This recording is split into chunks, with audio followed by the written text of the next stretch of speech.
오늘의 주제는 하나님께서 도대체 왜 우리를 사랑하시는가입니다. 지난 시간에 하나님께서 우리에게 찾아오셔서 언약을 맺으셨다 하는 게 정말 크고 놀라운 은혜이며 사랑이고, 하나님의 낮아지심, 하나님께서 스스로를 한계가 없으신 분께서 한계를 지으셔야지만 가능했던 일이다 하는 걸 살펴봤습니다.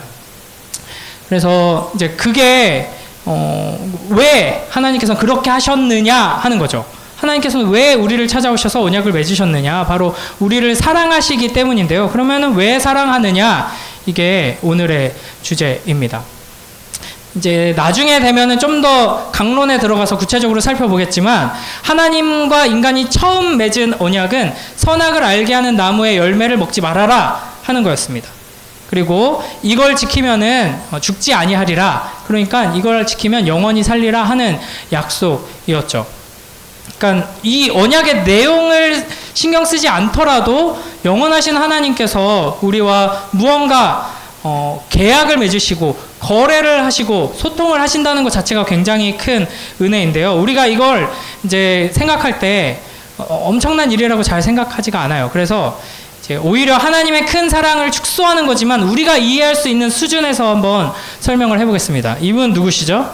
네, 도란프 아저씨죠. 이제 트럼프 아저씨가 상상을 해보는 거예요. 예를 들어서 저를 목사가 아니라 동네 그냥 작은 슈퍼 주인 아저씨라고 생각해 보세요. 이런 시골 동네에 이제 할아버지한테 물려받은 이제 오래된 슈퍼를 아직까지도 운영하고 있는 슈퍼 사장 아저씨, 전씨 아저씨라고 생각해 보세요. 근데 트럼프 대통령이 갑자기 한쪽에는 이제 일론 머스크 씨를, 지금 사이가 좀 틀어졌다는 뉴스가 나오고 있긴 하는데, 왼쪽에는 일론 머스크를, 오른쪽에는 빌 게이츠를 이렇게 손에 손잡고 이 동네 슈퍼를 방문합니다. 그래가지고 이제 전격 발표를 해요. 트럼프가 전격 발표를 하면은 뭐 전 세계가 주목하겠죠. 뭐 물론 지금 이 얘기했다 저 얘기했다 지금 말을 계속 바꿔가지고 이제 말하는 게 뭐 주가에도 반영 안 되고 뭐 이런 상황이긴 한데, 상상을 해봐요. 지금 현존하는 세계에서 가장 큰 권력을 가진 사람이 가장 큰 부와 큰 기업을 운영하는 두 사람을 손에 잡고 와가지고 이제 이 동네 슈퍼, 한국의 시골 마을의 동네 슈퍼 전씨와 내가 전격적으로 독점 이제 계약을 맺도록 하겠다. 그러면서 막 온갖 이런저런 막 계약을 맺는 거예요. 그 계약의 내용이 어떠하든지 간에 이 사실만으로도 굉장히 이상한 일이죠. 놀라운 일이죠. 이 동네 슈퍼 전씨가 도대체 누구길래? 뭐 트럼프랑 무슨 관련이 있나? 아니면 미국의 국익에 어떤 도움이 되는 사람인가? 이런 이제 생각을 하게 되고 이상하다고 생각을 하게 될 거예요. 그런데 그 계약 내용을 봤더니 어마어마해요. 이 미 정부가 소유한 모든 권한과 이제 마이크로소프트, 그리고 이제 일론 머스크가 가지고 있는 수많은 기업들을 마음대로 할 수 있는 모든 권한을 이 동네 슈퍼 전씨에게 주겠다. 그리고 딱 하나만 지키면 된다. 미국 백악관, 대통령 집무실, 책상 두 번째 서랍에 있는 옥새가 있는데 그것만 안 건드리면 된다. 그것만 안 건드리면 차기 대통령으로 지명하겠다. 이렇게 이제 계약을 하고 사인을 했어요. 어떻게 생각하겠어요, 사람들이? 미친놈이었네. 확실히 미친놈이었어. 미친놈인 줄 알고 있었는데 확실히 미친놈이야. 막 이런 생각을 할 수밖에 없는 이상한 일이죠. 그런데 더 이상한 일이 일어나요. 이 동네 슈퍼 전씨가 엄청난 계약을 맺은 거잖아요. 근데 이걸 그 옥새를 안 건드리면은 내가 차기 미국 대통령이라고? 아니, 난 지금 당장 미국 대통령을 하고 싶어. 그래가지고 몰래 백악관에 잠입해가지고 이제 그 서랍을 열고 옥새를 들고 튀었어요. 그러다가 걸렸죠. 잡혀가지고 아이고 저 바보 같은 놈 그걸 왜 훔쳐? 그것만 안 훔치고 그냥 가만히 있었으면, 그러니까 이 세상에서 가장 쉬운 도전이죠. 이 옥새만 안 훔치면 차기 대통령이 되는 거였는데, 그래가지고 잡혀가지고 이제 죽었구나, 쟤는 사형당하겠구나, 뭐 이렇게 생각했는데 트럼프가 이제 또 발표를 하는 거죠. 내가 보니까 이 한국의 동네 슈퍼 전씨가 미국 대통령이 될 만한 이 자격과 자질이 부족하다. 그래서 그 자격과 자질을 갖출 때까지 모든 지원을 아끼지 않겠습니다 하면서 발표를 하고 계약을 갱신을 해요. 뭐예요? 미친놈이야, 미친놈. 미친놈이 미친 짓을 하는 거예요. 하나님께서 우리에게 오셔서 언약을 맺으신 것과 그 언약의 내용을 살펴보면 하나님이 제정신이 아닌 것 같아요. 말도 안 되는 언약을 맺고 계시는 거죠. 이게 바로 하나님께서 사람을 지으시고 선악을 알게 하는 나무의 열매를 먹지 말아라. 그것만 안 먹으면 너는 나와 함께 온 우주를 다스리는 왕이 될 것이다. 라고 말씀하셨는데 그걸 못 지켜가지고 따먹고 죄짓고 쫓겨나고 했는데도 하나님께서는 너 이제 꼴도 보기 싫어가 아니라 계속 쫓아다니면서 약속을 갱신하고 약속을 기억하라 하시고 결국에는 그 약속을 예수 그리스도를 통해 완성하시는 것이 성경의 이야기입니다. 그러니까 이런 질문을 하는 거죠. 왜 이렇게까지 하는데요? 제가 누구길래요? 왜 하나님 우리한테 이렇게까지 하시는데요? 너희를 사랑해서 왜 사랑하시는데요 도대체? 이걸 오늘 생각해 보려고 합니다. 제가 예전에 좋아했던 작가 중에 이제 알랭 드 보통이라는, 제가 종종 인용하죠. 그래서 제 설교를 오래 듣다 보면 그 책이 그 책이고 그 사람이 그 사람이에요. 계속 이제 제가 뭐 엄청난 다독가가 아니고 책을 많이 요즘에는 읽지 못해가지고 옛날 책밖에 소개를 못하는데, 왜 나는 너를 사랑하는가 하는 책이 있습니다. 나중에 이제 좀 요 제목에 뭔가 꽂히신 분들 한번 읽어보시면은 후회하지 않을 거예요. 굉장히 사랑이라는 현상과 감정에 대해서 분석적으로 막 이렇게 이야기를 풀어내거든요. 그 스토리는 이제 소설의 형식이긴 한데 스토리는 진짜 별거 없어요. 그냥 한 남자 한 여자가 만나서 사랑에 빠지고 이제 사랑을 나누다가 이제 배신당하고 헤어지고 하는 그 과정을 굉장히 분석적으로 막 이렇게 풀어 나가는데, 결론은 한마디로는 이 사랑의 증세는 분석할 수 있지만 왜 사랑에 빠지는가, 왜 나는 너를 사랑하는가에 대해서는 그 누구도 답할 수 없다, 아무도 모른다 하는 결론입니다. 우리가 다 그래요. 한 남자가 한 여자를, 한 여자가 한 남자를 사랑할 때 그 사랑에 빠지는 이유는 다 각양각색입니다. 너무 뭐 잘생겨서 사랑에 빠지기도 하고, 뭐 너무 예뻐서 사랑에 빠지기도 하죠. 그 사람이 나와 너무 닮은 점이 많고 공통점이 많아서 내가 가지고 있는 상처를 그 사람도 똑같이 가지고 있는 그것 때문에 마음이 확 열리고 사랑에 빠지기도 하고요. 반대로 나와 너무 달라서 나는 이 부분이 정말 약점이고 이 부분이 상처인데 이 사람은 이 부분에 있어서 굉장히 강한 사람이야. 그래서 사랑에 빠지기도 해요. 막 엄청 덩치가 크고 듬직해서 사랑에 빠지기도 하고, 너 엄청 쬐끄맣고 보호해주고 싶어서 사랑에 빠지기도 하죠. 그러니까 사람마다 상황과 환경이 다 다릅니다. 그리고 이제 사랑은 타이밍이에요. 예, 타이밍이 맞아야지 또 그 사랑이 이어지고 또 결혼에 꼴이 날 수가 있는 거죠. 근데 결국 사실 우리는 왜 사랑에 빠지는지 명확하게 얘기를 할 수 없습니다. 그리고 나중에 결혼하게 되면은 그 얘기 안 하는 게 좋아요. 예, 나 왜 사랑해? 그러면은 뭐 자기는 뭐 일단은 예쁘고 뭐 자기 집안은 빵빵해가지고 돈이 많잖아. 그러니까 당연히 사랑하지. 뭐 이렇게 얘기하면 기분이 더러울 거 아니에요, 그렇죠? 사랑은 이유가 없을수록 진짜 사랑이라고 할 수 있습니다. 근데 우리는 다 사랑받고 싶어 하죠. 그리고 모두가 다 사랑을 원합니다. 그래서 각자가 사랑스러운 사람이 되길 원해요. 뭐 어떤 한 사람에게 사랑을 받길 원하기도 하고 많은 사람들에게 사랑을 받기를 원하기도 합니다. 그죠? 그게 우리가 가지고 있는 본성이에요. 그래서 더 예뻐야 된다고, 더 잘생겨야 된다고, 더 내가 성적이 좋아지고 더 좋은 대학을 가고 그래야지 내가 훌륭한 사람이 되고, 여기서 말하는 훌륭한 사람이란 사랑스럽고 사랑받을 만한 사람이 된다고 생각하기가 쉽습니다. 그런데 이제 그런 사랑은 진짜 사랑이 아닌 거죠. 그죠? 그런데 이 세상에는 우리의 어떠함, 우리가 어떤 뭐 장점이나 단점, 그 이유와 상관없이 우리를 사랑해주는 존재가 있습니다. 하나님 말고 우리를 조건 없이 이유 없이 사랑해주는 존재가 있어요. 누굴까요? 그런 사랑을 한 번도 받아본 적이 없습니까? 네, 나중에 이제 남편, 아내에게 그런 사랑을 받으면서 사는 게 하나님께서 주시는 굉장히 큰 축복 중에 하나고요. 저희 아내가 누리고 있는 것처럼 네, 큰 축복이고, 그 이전에 뭐 기본적으로 이제 제가 원리를 이야기하지만 우리가 살고 있는 이 세상은 죄와 비참 가운데 타락한 세상이에요. 망가진 세상이기 때문에 그게 온전하지 못하지만 기본적으로 우리가 살아가면서 무조건적인 사랑을 부모님께 받죠. 그렇죠? 엄마 아빠가 때로는 뭐 할머니 할아버지가 우리를 사랑하시는 데는 이유가 없습니다. 물론 이제 우리 엄마는 안 그런데 우리 아빠는 안 그런데 생각하는 사람 있을 거예요. 그거는 원래 그러면 안 되는데 죄 때문에 인간이 타락해서 원래 하나님 형상으로 지음받았기 때문에 하나님의 사랑으로 자녀를 사랑하는 게 부모의 존재인데 망가져서 그렇게 되는 거긴 해요. 근데 이제 보통 일반적으로는 부모의 사랑에 대해서 그렇게 무조건적인 사랑이다라고 표현을 하죠.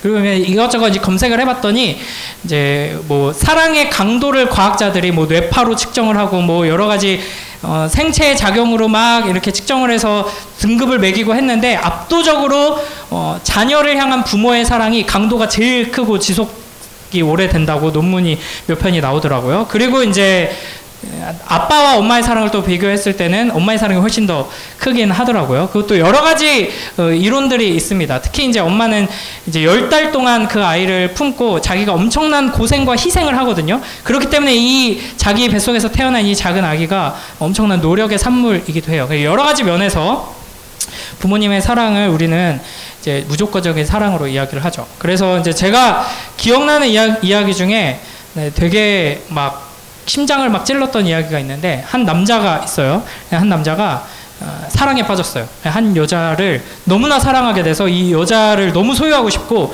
이 여자한테 모든 걸 다 주고 싶은 거야. 근데 이 여자가 굉장히 뭐랄까 교활한 여자였어요. 그래가지고 자기가 진짜 나를 사랑한다면 나한테 자기가 가진 모든 걸 다 달라고. 그래서 막 집문서도 주고 막 자기 키도 다 주고 막 모든 걸 다 줬어요. 그러니까 막 너무 만족스러워해요. 근데 아직 한 가지가 남았다고. 자기가 나를 진짜 사랑한다면 자기 엄마의 심장을 나한테 갖다 바치라고. 이렇게 얘기를 하는 거예요. 이 미친년이 다 있어? 이러면서 싸대기를 날리고 발로 차야지 정상인데 사랑에 눈이 멀었어. 남자가 사랑에 눈이 멀면 미친놈이 돼요. 저는 이금주에게 미친놈이거든요. 미친놈이 될 수밖에 없어요. 그래서 어떻게 했냐면 이 남자애가 집에 가가지고 엄마를 죽여서 엄마의 심장을 꺼냈어요. 그래서 와, 이제 이 심장을 이 여자한테 갖다 바치면은 이제 나는 완전히 이 여자를 나의 여자로 만들 수 있어 하면서 막 설레가지고 막 뛰어가다가 철푸덕 넘어졌어요. 근데 심장이 떼굴떼굴 굴러가다가 소리를 내요. 뭐라 그랬을까요? 아들 괜찮아? 안 다쳤어? 이게 엄마의 심장에서 나는 소리. 그러니까 엄마가 이런 분이라는 거죠. 이런 유치한 얘기를 하면서도 저는 막 눈물이 날라 그러는 사람이거든요. 근데 이게 이제 부모님의 사랑이에요. 왜냐하면 부모님의 사랑은 본성적인 사랑이기 때문이죠. 그러니까 본능이에요, 본능. 그냥 뭐 머리를 생각을 거쳐서 내가 이 사람한테 사랑을 베풀면 이 사람이 나한테 어떤 반응을 하고 그러면 나의 어떤 점이 좋아지겠지 뭐 이런 생각에서 나오는 사랑이 아니라 그냥 본성적으로 나오는 사랑인 것이죠. 하나님의 사랑도 마찬가지입니다. 그러니까 사실은 부모님의 사랑을 보고 우리가 하나님이 어떤 분이신지를 배우면 안 되고 하나님이 어떤 분이신지를 보고 부모의 사랑이 어떠해야 하는지를 보고 그러나 우리는 부패하고 타락해서 하나님을 떠나고 망가져서 온전한 하나님의 사랑에서 이렇게 연약한 상태구나라는 걸 이제 인식해야 되는데 하나님은 본성적으로 사랑이세요. 우리 요한일서 4장 8절 함께 읽습니다. 시작. 사랑하지 아니하는 자는 하나님을 알지 못하나니 이는 하나님은 사랑이심이라. 아멘. 그러니까 하나님은 사랑이 엄청 많으신 분, 하나님은 엄청 사랑스러우신 분, 그게 아니라 하나님은 하나님이 사랑이시죠. 하나님의 본성 안에 사랑이 있기 때문에 하나님은 우리를 사랑하시는데 이유가 없는 거예요. 하나님 왜 우리를 사랑하세요? 이게 오늘의 질문인데 하나님은 몰라, 나도 몰라. 그냥 너가 너무 사랑스러워. 나는 너를 너무 사랑해. 그냥 그 대답밖에는 우리는 들을 수가 없는 거예요. 내 어디가 그렇게 사랑스러워요? 다 사랑스러워. 내가 어떻게 하면 사랑스러워요? 아니 어떻게 안 해도 그냥 사랑스러워. 마치 이 작은 아기를 엄마 아빠가 볼 때 막 눈에서 하트가 뿅뿅하고 꿀이 뚝뚝 떨어지는 것처럼 이 아이가 장차 자라서 우리 집에 지금 이 빚을 다 갚게 해주고 내가 지금 학벌이 딸려가지고 친구들 사이에서 막 이렇게 길을 못 펴는데 이 아이는 장차 하버드에 들어가서 내 어깨를 피게 해줄 아이여서 사랑스러운 게 아니라 그냥 태어나서 사랑스러운 거예요. 여러분도 지금은 부모님 속색이고 부모님 여러분 보면은 한숨을 많이 쉬실 것 같거든요. 제가 보기에는. 그럼에도 불구하고 최소한 여러분이 갓난아기 때 지금 뭘 자꾸 여러분이 해가지고 이제 한숨이 나고 짜증이 나는데 아무것도 안 하고 그냥 누워있을 때는 진짜 너무 사랑스럽거든요. 여러분 잘 때 보면 특히 사랑스럽습니다. 이게 이제 본성적인 사랑이죠. 아무것도 안 했는데 그냥 존재 자체가 너무 사랑스러워서 뭐든지 다 해주고 싶은 거예요. 이게 아프면은 부모님도 아까 말했죠. 부모님도 부패하고 타락한 존재여서 죄인이어서 이렇게 많이 사그러들었는데 여러분이 아기 때 아프면은 대신 아파주고 싶고 막 그런 마음이 막 솟아났을 거예요. 저도 그런 기도 많이 했거든요. 대신 아프게 해주세요. 제 빨리 낳게 해주세요. 제가 대신 아플 수 없나요? 그렇죠? 그게 부모님의 본성적인 사랑입니다. 그래서 성경은 하나님을 우리의 아버지로, 우리의 때로는 어머니로, 우리의 부모님으로 소개를 하고 하나님께서 자신을 계시하십니다. 특히 이제 그런 하나님의 이미지가 호세아서에서 많이 나오거든요.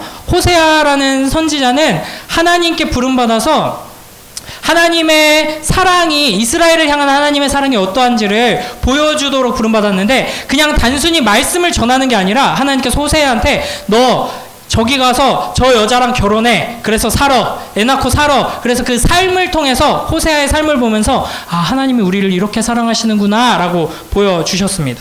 우리 호세아 11장 8절 9절 말씀 함께 읽어볼까요? 시작. 에브라임이여 내가 어찌 너를 놓겠느냐. 이스라엘이여 내가 어찌 너를 버리겠느냐. 내가 어찌 너를 아드마같이 놓겠느냐. 어찌 너를 스보임같이 두겠느냐. 내 마음이 내 속에서 돌이키어 나의 긍휼이 온전히 불붙듯 하도다. 내가 나의 맹렬한 진노를 나타내지 아니하며 내가 다시는 에브라임을 멸하지 아니하리니 이는 내가 하나님이요 사람이 아님이라. 내 가운데 있는 거룩한 이니 진노함으로 내게 임하지 아니하리라. 아멘. 우리가 구약 성경을 보면 잘 알 수 있듯이 이 호세아서의 배경도 이스라엘이 계속해서 배교하고 하나님이 오셔서 언약을 맺으셨어요. 그 언약이 우리가 지키기 어려운 언약도 아니었음에도 불구하고 하나님을 섬기고 하나님을 사랑하고 하나님 말씀에 순종하기만 하면 하나님이 모든 권한을 주시고 축복을 주시고 보호해 주시고 인도해 주시는데 이방 우상들 막 자기 갓난 아기를 제물로 바쳐라 하는 이런 끔찍한 우상들을 따라가고 같이 섬기고 막 하는 이런 이스라엘 앞에서 하나님께서 하시는 말씀이에요. 에브라임이여, 이스라엘의 별명이에요. 내가 어찌 너를 놓겠느냐. 이 지경인데도 불구하고 내가 너를 놓을 수 없다. 이스라엘이여 내가 어찌 너를 버리겠느냐. 왜 버릴 수가 없을까요? 8절 마지막에 나의 긍휼이 온전히 불붙듯 하도다 라고 말씀하십니다. 그러니까 태양이 밝게 빛나고 뜨겁게 타오르는 것처럼 물이 높은 데서 낮은 곳으로 흘러가는 것처럼 하나님은 본성적으로 이스라엘을 너무나도 사랑하세요. 그래서 이 더럽고 추악한 죄 가운데 이스라엘이 계속해서 타락해가고 회개하지 않음에도 불구하고 선지자를 통해서 심판을 경고하시면서도 동시에 나는 도저히 너를 놓을 수가 없다. 도저히 너를 포기할 수가 없다. 왜냐하면 내 속에서 너를 향한 뜨거운 사랑이 계속 불붙듯이 타오르고 있기 때문에 라고 말씀하고 계시는 것이죠. 이것이 우리를 향한 하나님의 본성적인 사랑입니다. 그래서 굉장히 이 본성적인 사랑은 역설적인 모습으로 나타나곤 해요. 호세아가 하나님께 어떤 사명을 받냐면 음란한 여인, 다른 남자랑 붙어먹은 더러운 여인을 데려와서 결혼해라. 그리고 살아라. 그리고 그 여자가 또 도망가요. 딴 남자랑 막 바람피고 막 더러운 짓을 해요. 다시 데리고 와서 결혼해라. 이게 호세아 선지자의 사명이었어요. 그 호세아에게 이렇게 말씀하십니다. 호세아 1장 6절 7절 보면은 고멜이 이게 그 여자 이름이에요. 또 임신하여 딸을 낳음에 임신해서 딸을 낳았어요. 호세아 선지자가 하나님 명령에 따라 결혼한 여자가 여호와께서 호세아에게 이르시되 그의 이름을 로루하마라 하라. 로루하마라는 뜻은 뭐냐면 긍휼하심을, 하나님의 은혜를, 하나님의 긍휼히 여기시는 그 은혜를 힘입지 못한 사람이라는 뜻입니다. 이름이 저주예요. 용서받지 못한 자, 용서받지 못할 녀석, 이게 이름의 뜻이에요. 하나님이 이름을 그렇게 지으라고 하세요. 그래서 많은 학자들이 이게 단순히 상징적인 게 아니라 호세아가 하나님 명령 따라 결혼했던 이 여자가 호세아랑 살다가 다른 데 나가가지고 바람 펴가지고 임신해서 들어온 그래서 태어난 아이일 것이다 라고 이야기하는 학자들이 많습니다. 그래서 이 아이의 이름이 긍휼하심을 얻지 못한 자인데 거기에 대해서 하나님이 뭐라고 설명하시냐면 내가 다시는 이스라엘 족속을 긍휼히 여겨서 용서하지 않을 것임이라. 하나님은 거룩하신 분이기 때문에 이 이스라엘이 지독히도 말 안 듣고 계속해서 반역하고 우상숭배하니까 내가 다시는 너희 용서하지 않을 거야. 네 아들, 네 딸 그 이름을 용서받지 못할 자라고 지어. 하고 나서 바로 7절에 뭐라 그러세요? 그러나 내가 유다 족속을 긍휼히 여겨 그들의 하나님 여호와로 구원하겠고 라고 말씀하십니다. 너 그딴 식으로 살면 다시는 내 축복 안에 거하지 못한다. 내가 다시는 널 용서하지 않을 거야. 그러나 나는 너를 결국에는 회복시킬 거다. 하나님이 지금 도란프처럼 헛소리를 계속 하고 계신 것처럼 보여요. 넌 죽어! 이거 먹고 좀 기운 차려야지. 이게 지금 하나님께서 하시는 일이에요. 뭐 집에서 이런 비슷한 부모님의 반응을 겪어본 사람이 있을지도 모르겠어요. 당장 집 나가버려! 닌 내 자식도 아니야! 조금 있다가 방문 열고 밥 먹어. 이게 이제 부모님의 사랑이에요. 왜 그래요? 왜 그래요? 아, 얘가 자세히 보니까 그래도 조금 잘 될 건떡지가 있구나. 아니요. 그냥 본성적으로 사랑이 튀어나와서 그러는 겁니다. 그 밑에도 마찬가지예요. 로암미. 이게 좀 너무 빽빽해가지고 여기 로암미 있죠? 로암미. 여호와께서 이르시되 또 애가 나오는 거예요. 그 이름을 로암미라 하라. 로암미의 뜻은 뭐예요? 넌 내 백성 아니다. 나는 너희 하나님이 되지 않을 것이다.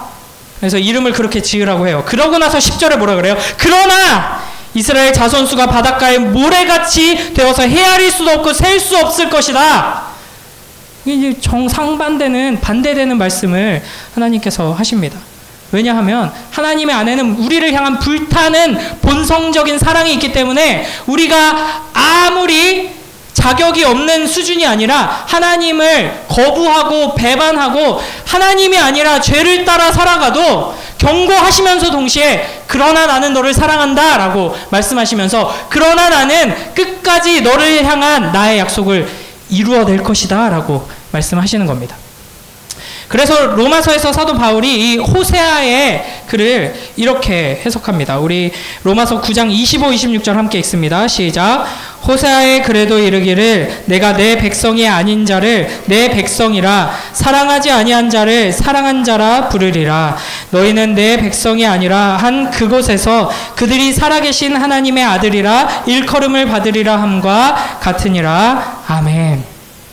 지금 사도 바울이 로마서에서 이 이야기를 하는 맥락은 뭐냐면 유대인들이 이방인들이 자꾸 하나님 나라 백성이 된다는 이 예수 그리스도의 복음을 들으면서 불편해하는 거예요. 그러면서 심지어는 교회 안에서도 교회 밖에서는 더 심하고요. 유대인들이 열방의 많은 민족들이 하나님께로 돌아오는 것을 거부하고 역겹게 생각을 합니다. 그때 이야기를 하는 거죠. 호세아 이야기 너네 몰라?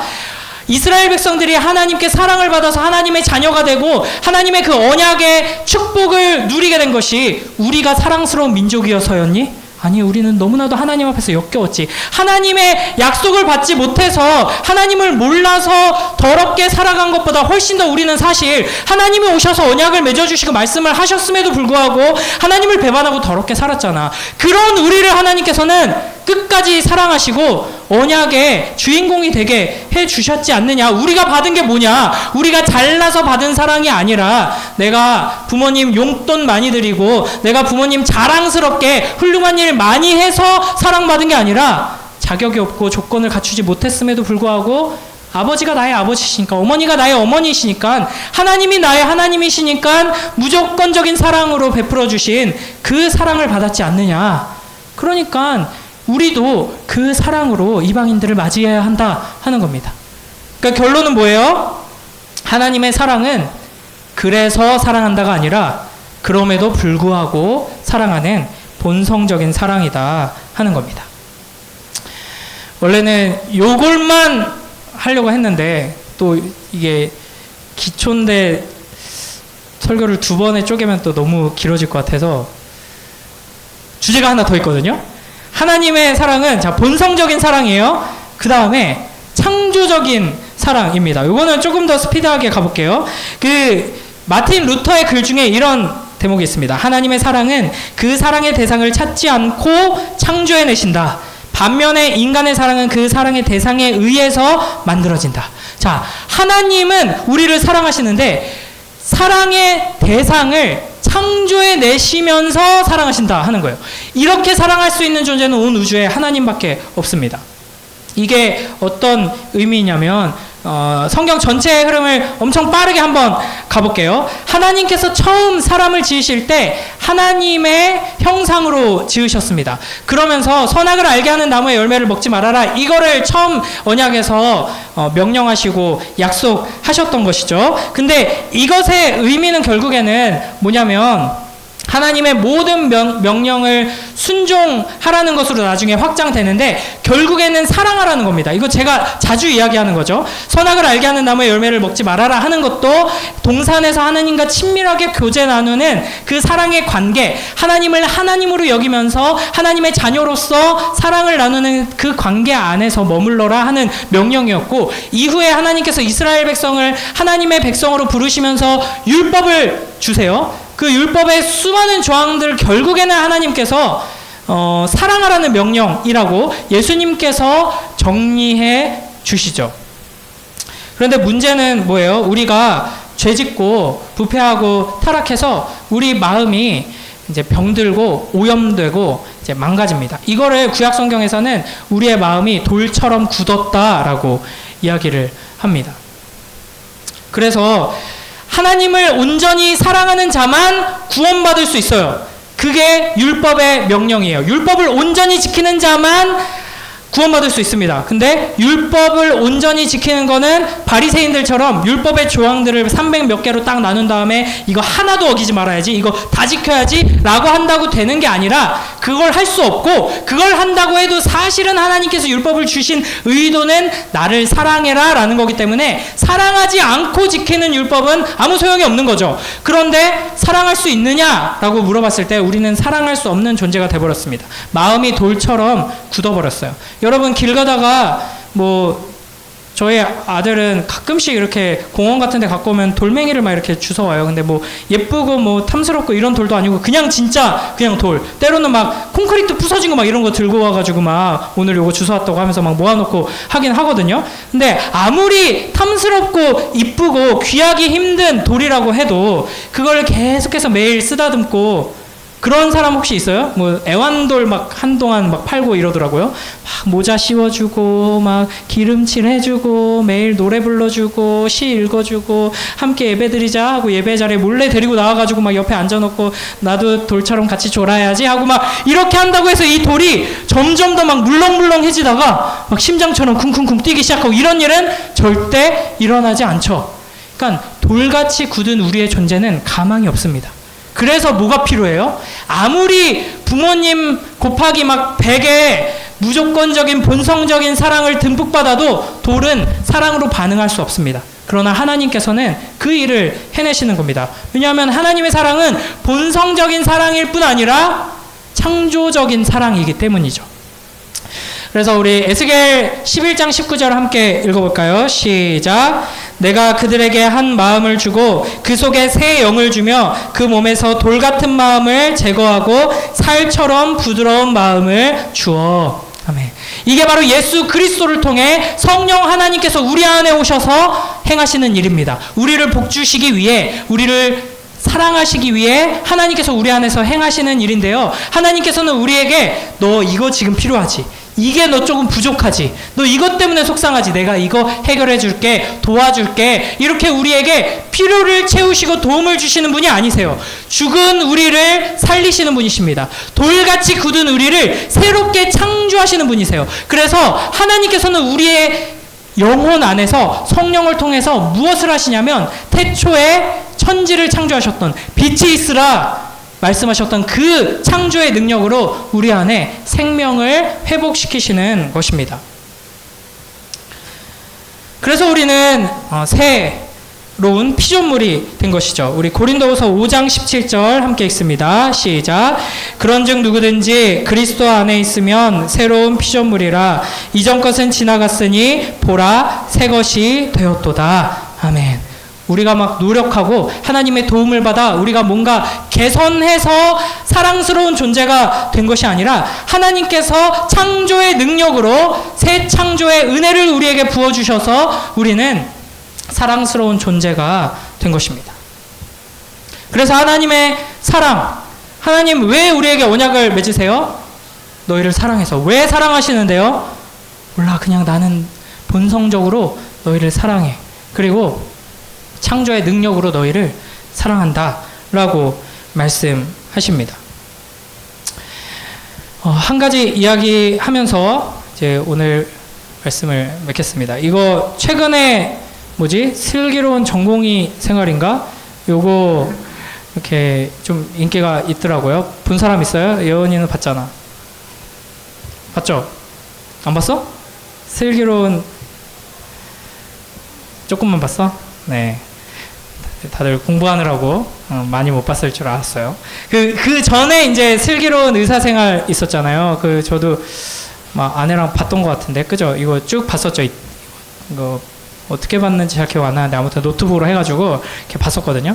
근데 이제 보면서 이제 항상 휴지를 옆에 갖다 놓고 봤죠. 이제 그 중에서 이제 많이 울었던 장면, 거의 대부분의 장면에서 울었는데 많이 울었던 장면 중에 하나가 이제 산부인과 교수님과 이제 요 슈미나 선생 에피소드인데, 이제 산부인과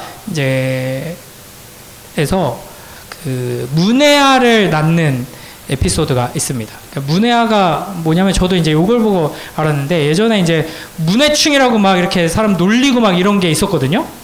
근데 실제로 이런 병이 있다고 하더라고요. 뱃속에서 아기가 자라는데 뇌가 거의 기능을 하지 못하고 거의 없는 거예요. 생성되지 않아가지고 이렇게 태어나면은 하루 내로 사망합니다. 현대 의학으로 손 쓸 방법이 없고, 뇌가 아예 생성되지 않았는데 방법이 없잖아요. 그래서 태어나면은 죽는데, 그래서 대부분은 아마 이제 낙태를 하겠죠. 근데 아주 드물게 이제 끝까지 품고 이제 출산을 하는 경우가 있다고 합니다. 이제 그런 경우였어요. 그래서 이제 산부인과 교수님이 이제 전공의한테 이 산모 이제 내일 출산할 건데 아기가 태어나면 태어나자마자 입을 막아버려, 이렇게 얘기를 합니다. 그 얘기를 듣고 이제 그 배경을 모르고 너무 충격받아가지고 진짜 사이코패스 아니냐고, 우리 교수님 이상한 사람이라고 그랬는데, 이제 베테랑 간호사 선생님이 그 상황을 설명해주고, 그래서 애 낳는 장면에서 음악을 크게 틀어놓습니다. 근데 실제 의사 선생님들이 이걸 리뷰하고 막 대화하는 얘기를 들어보니까 실제로 드물게 그런 아기를 끝까지 뱃속에 10달 품고 출산하는 경우가 있고, 근데 아기가 태어나서 울면은 그 울음소리를 들으면은 의료진들도 트라우마에 시달린다고 합니다. 그러니까 24시간 내로 죽을 수밖에 없는 아이가 뇌도 없는데 반응이 태어나면 막 흥해흥해 계속 울어요. 이제 그러다가 죽는데, 엄마가 10달 동안 그 아이를 품었는데 한번 제대로 안아보지도 못하고 그 아이의 울음소리를 들으면은 이제 평생 그 아이의 울음소리가 트라우마로 남는다는 거죠. 그래서 이제 아이가 못 울게 하고 이제 음악을 크게 틀고 이렇게 한다고 해요. 근데 옛날 영화 중에 이런 스토리를 가진 영화가 있습니다. 2000 몇 년도냐면 2001년도 영화예요. 여러분 태어났나요? 네. 여러분 세상에 없을 텐데 엄청 옛날 영화죠. 그 당시 제일 예쁘고 잘생긴 배우였던 이성재, 고소영. 이성재 이분 저 모교의 집사님이셨는데, 이 두 부부가 이제 아주 젊은 나이대에 서로 사랑에 빠져서 결혼을 했어요. 둘 다 이제 디자인하는 사람들이었는데, 그래서 이제 결혼하고 알통달통 살아가는데 이제 아기가 안 생기는 거예요. 근데 오랫동안 노력하다가 겨우겨우 아기가 생겨서 너무 기뻐하고 행복해하고 막 그러는데, 이제 검사를 해봤더니 이제 문해증인 거예요. 그래서 이제 의료적인 다른 아이들, 다른 산모들에게 우리가 도움을 주자 해서 결단을 하고 아이를 품습니다. 10달 동안. 그리고 나서 이제 아이가 나오는 날이죠. 그러니까 아이가 나오는 날이 곧 죽는 날이에요. 그러면서 이제 너무 슬퍼하고 괴로워하고 막 이러는데, 이 남편이 그 중요한 시기에 아기가 태어났는데 병원에 없어요. 계속 병원에 같이 있다가 사라졌어. 그러다가 이제 한참 후에 나타난 거예요. 그래서 이 아내가 막 원망하고, 아니 어디 갔냐고, 우리 하루밖에 없는데 이 아이를 만날, 그래서 제목이 하루인 거예요. 이 아기와 함께 할 수 있는 시간은 하루밖에 없는데 이 아까운 시간 어디 갔다 왔어? 막 이렇게 화를 내는데, 이 남편이 종이 하나를 보여줘요. 동사무소 가서 출생신고를 하고 온 거예요. 그래서 하루지만 이 아기는 우리와 너무나도 행복한 시간을 보냈고 소중한 우리의 아이다라는 거를 꼭 여기 담고 싶었다고. 그래서 출생신고서를 딱 보여줍니다. 그리고 이제 며칠 있으면 사망신고를 해야 돼요. 그럼에도 불구하고 이 출생신고를 한 거죠. 이게 부모의 마음인 것 같아요. 저는 굉장히 막 공감을 하는데, 근데 저도 조금 뭐 비슷한 경험이 있어서 근데 하나님은 울면서 안타까워하지 않으세요. 하나님에게는 창조의 능력이 있습니다. 그냥 태어나봤자 어차피 죄 지을 게 뻔하고 죄인으로 태어나서 죄만 짓다가 죄인과 결혼해서 죄인을 낳고 이 세상에 죄만 가득하게 할 것이 뻔한 자녀를 고통스럽게 품고 결국에는 출산해 내십니다. 그러고 나서는 이 죄인아, 너무나도 사랑스럽지만 너는 죄인이구나. 내가 어떻게 손쓸 수가 없다라고 하면서 그 사랑 때문에 안타까워서 우시는 분이 아니라 그 사랑을 이뤄내기 위해 창조의 능력으로 우리를 새롭게 하십니다. 예수 그리스도를 십자가에 못 박고 창조의 능력으로 부활케 하셔서 우리로 하여금 그 부활의 능력을 힘입어 하나님께서 하나님 앞에서 사랑스러운 존재가 되게 하시는 것이죠. 우리가 받은 그 사랑이 바로 하나님의 본성적인 사랑, 결코 포기하지 않으시는 사랑이며 창조적인 사랑, 결코 실패하지 않으시는 사랑이다 하는 것을 기억하면서 그 하나님의 사랑을 받은 자답게 그 사랑 안에서 살아가는 복된 우리 모두가 되길 주님의 이름으로 축복합니다.